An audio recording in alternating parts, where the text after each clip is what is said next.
तो hello guys, आज हम लोग बात करने जा रहे हैं एक बहुत ही अच्छे फिनोमेना की, जो कि है रिफ्लेक्शन। रिफ्लेक्शन क्या होता है? रिफ्लेक्शन होता है बाउंसिंग बैक। आई होप कि आपको मेरी हैंडराइटिंग समझ में आ रही हो। क्या आप लोगों को मेरी हैंडराइटिंग समझ में आती है? अगर नहीं भी तो मैं क्या कर सकता हूँ। ठीक है, तो रिफ्लेक्शन क्या होता है? Bouncing back of light when it strikes. Strikes मतलब टकराती है ऑन अ पॉलिश्ड सरफेस। अब ये क्या है पॉलिश्ड सरफेस? पॉलिश्ड सरफेस कुछ नहीं है। पॉलिश्ड सरफेस मतलब स्मूथ सरफेस। ओके। हालांकि इरेगुलर सरफेस पे भी रिफ्लेक्शन टेक प्लेस करती है। तो रिफ्लेक्शन कैसे होता है? मान लीजिए हमारे पास ये स्मूथ सरफेस है, ये हमारा सोर्स है, यहाँ से लाइट आया, ये इस ऑब्जेक्ट से टकराया डिशुम, और फिर यहाँ से टर्न हो गया। ये हो गई लाइट। ओके। अब इसमें कुछ लॉज होते हैं। लॉज कौन कौन से होते हैं वो मैं आपको अब बताने वाला हूँ।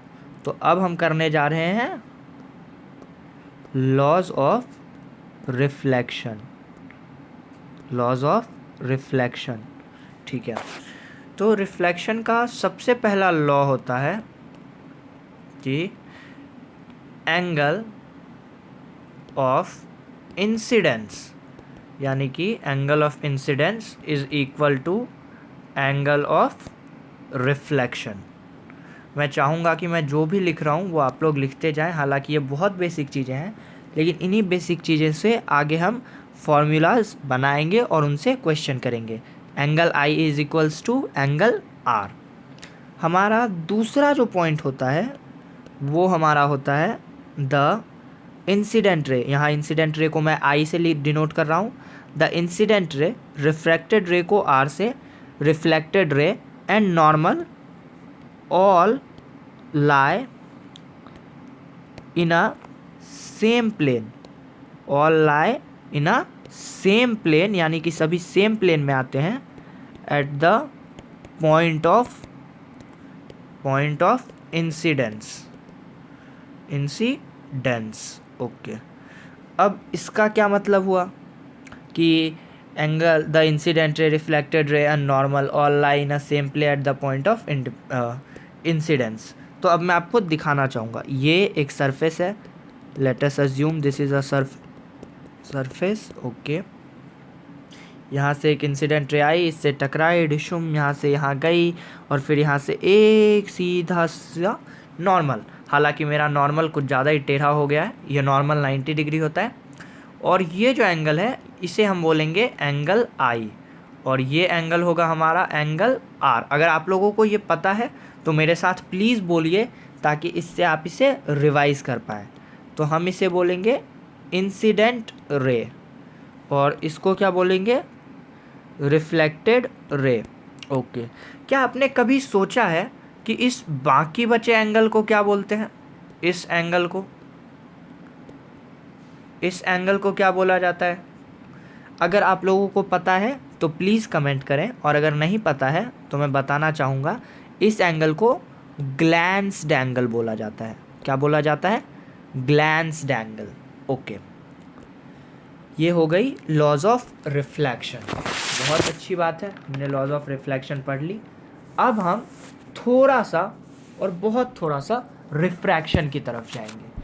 मैं बस आपको अभी सिर्फ रिफ्रैक्शन का डेफिनेशन दे रहा हूँ। रिफ्रैक्शन पे मैं अलग से एक वीडियो बनाऊँगा, तो उसकी चिंता मत करें। रिफ्रैक्शन कुछ नहीं है। रिफ्रैक्शन है bending of light rays, bending of light rays when it passes from one transparent medium to another। Okay. तो इसका क्या मतलब है यहाँ पे आपने ट्रांसपेरेंट पे इतना ज़ोर क्यों दिया? क्योंकि आप ही सोचो ना, ओपेक ऑब्जेक्ट से कभी लाइट पास कर सकती है? ऐसे टकराएगी और ऐसे डिशुम वापस आ जाएगी, ऐसे डिशुम टकराएगी वापस आ जाएगी, पास नहीं कर सकती ना। लेकिन अगर ट्रांसपेरेंट होगी, सपोज़ ये स्टोन था, तो हमारी लाइट रे ने बहुत कोशिश की, बहुत मेहनत की, लेकिन बेचारा स्टोन के आर पार नहीं जा सकता। अब ये हमारा ग्लास है, ये कमज़ोर है। अब यहाँ पे कौन है? राजू। और यहाँ पे नहीं, यहाँ पे राजू नहीं, यहाँ पे हम अज्यूम करेंगे भीम, और यहाँ पे राजू। अब क्या है ना, भीम थोड़ा ताकतवर है तो लाइट उससे टकरा कर कुछ नहीं कर सकती, लेकिन राजू थोड़ा कमज़ोर है तो लाइट उसके आर पार चली जाएगी। लाइट क्या होगी? उसके आर पार चली जाएगी। और तभी रिफ्रैक्शन तभी टेक प्लेस कर सकता है जब मीडियम ट्रांसपेरेंट हो। ओके, ये था हमारा दूसरा। अब मैंने आपको तीसरे केस के बारे में बताया था। हमारा तीसरा केस था अब्जॉर्प्शन, यानी कि लाइट रेज का अब्जॉर्ब हो जाना। इसमें क्या होता है? Light wave gets absorbed by the object. Light ray क्या होती है? अब्जॉर्ब्ड हो जाती है। And in this case energy एक फॉर्म से दूसरे फॉर्म में चेंज हो जाती है। एनर्जी एक फॉर्म से दूसरे फॉर्म में चेंज हो जाती है। ओके, अब ये सब तो हो गया। अब हम बात करेंगे इमेज की। किसकी? इमेज की। कौन सी इमेज भाई? वो इमेज जो हम फ़ोन के गैलरी में देखते हैं। हाँ, कुछ वैसा ही समझ लो आप। तो ये क्या होता है?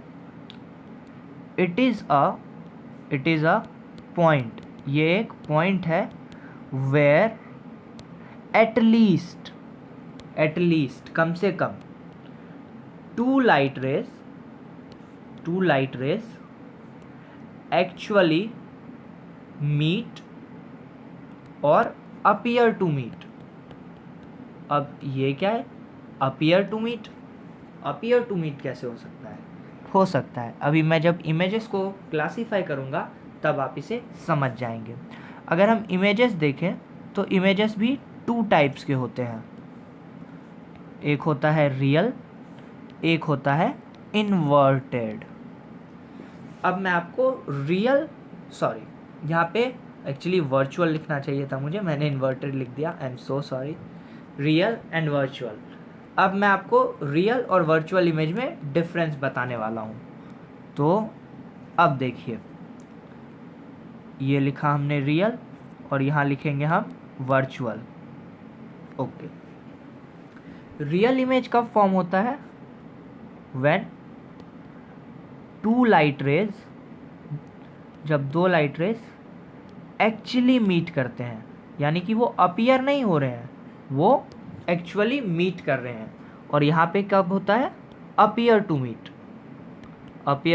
मीट। लेकिन मीट एक्चुअली मीट नहीं कर रहे हैं, बल्कि अपीयर कर रहे हैं मीट होने का।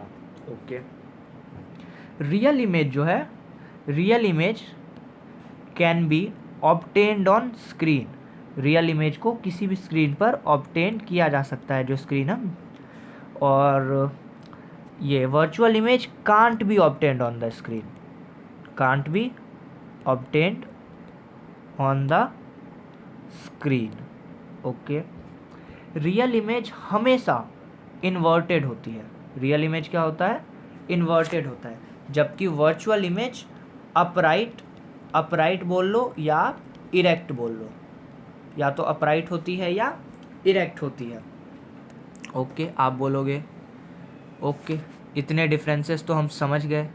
अब मैं आपको कुछ अच्छे वाले डिफरेंसेस बताने वाला हूँ। ये डिफरेंसेस तो अभी तक आप पढ़ते आए थे। चलिए, real image is formed by only concave mirror.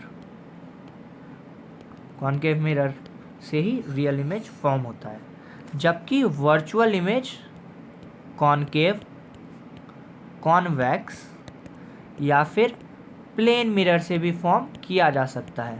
Plane mirror वो मिरर होता है जो हम अपने घर में यूज़ करते हैं। ओके, रियल इमेज हमेशा ऑपोजिट साइड फॉर्म होती है। रियल इमेज हमेशा क्या होती है, ऑपोजिट साइड फॉर्म होती है ऑब्जेक्ट के, जबकि virtual image same side form होती है ऑब्जेक्ट के। अब आप बोलोगे ये क्या है,